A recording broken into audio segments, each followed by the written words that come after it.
Dans les médias, il est souvent question du rapport entre l'islam et les femmes ou la condition des femmes dans le monde musulman. Qu'est-ce que vous en pensez? Je sais pas. Il y a des femmes qui sont voilées et qui sont pas forcément soumises. Elles sont pas forcément sous l'autorité d'une autre personne. Elles font qu'est-ce qu'elles veulent. Une femme voilée, c'est pas une femme soumise. Et ces femmes-là, c'est des femmes que tu côtoies? Bah oui, ma mère. Par exemple, mais ça veut aussi dire ta mère ou peut-être aussi des voisines, des tantes, oui. Un peu des gens dans mon entourage. Soit dans la société actuelle, vous voyez, il y a des gens qui disent il n'y a pas longtemps, le burkini il a été interdit. Mais pourquoi, par exemple, trop se couvrir, c'est interdit, mais ne pas se couvrir, il y a des gens, je vais pas dire ça pour critiquer, hein, mais il y a des personnes, parfois ils mettent le peu de tissu qu'ils peuvent sur eux. Mais du coup, pourquoi ça, c'est pas interdit? Moi, je suis pas musulmane, hein, tu le sais. Maintenant, de voir quelqu'un qui va être dans la rue à moitié nu, ça va aussi me choquer. Ça va aussi me gêner. Et c'est pas lié à la rue. Voilà. Mais après, et je vais te dire même plus loin, si dans la rue, je vois quelqu'un où je vois pas son visage, aussi, je me questionne.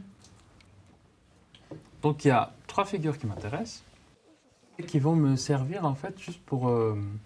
pas pour faire de la religion à proprement parler, mais pour voir l'histoire des débuts de l'islam. La première, c'est la figure de Khadija. Avant d'être prophète, Mahomet était un caravanier. Et donc, il a travaillé pendant un long moment pour une dame qui était sa patronne, en fait, qui s'appelait Khadija. Elle était à la tête de beaucoup d'argent, prenait les décisions, elle était patronne. Et donc, à partir de là, Khadija épouse Mahomet, qui n'est pas encore prophète.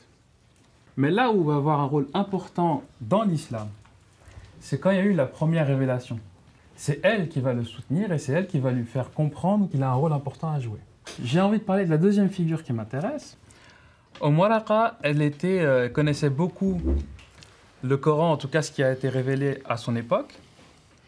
Et quand il s'est retrouvé à Médine, le prophète va voir Waraqa et lui dit « Tu vas te charger de ce rôle d'imam dans ton dar ».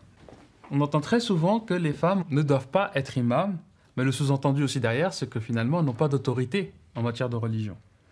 Alors que, par les textes, on a l'exemple exactement inverse. Et le dernier exemple qui m'intéresse, c'est Aïcha, c'est la dernière épouse de Mahomet.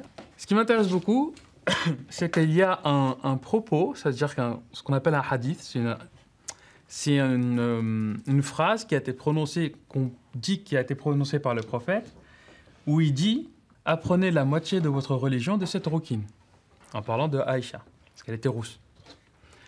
Pourquoi apprenez la moitié de votre religion de cette rouquine? Parce qu'elle passe dans l'histoire musulmane pour être, et je le dis au neutre, le premier théologien de l'islam. C'est-à-dire que c'est la première personne qui est capable d'expliquer l'islam, d'expliquer le sens de la religion musulmane. Donc j'ai pris ces 3 figures-là, Khadija, Waraqa, Aïcha, qui montrent finalement que l'islam ne veut pas dire ce qu'on a vu là, soumission, ne veut pas dire injustice, ne veut pas dire...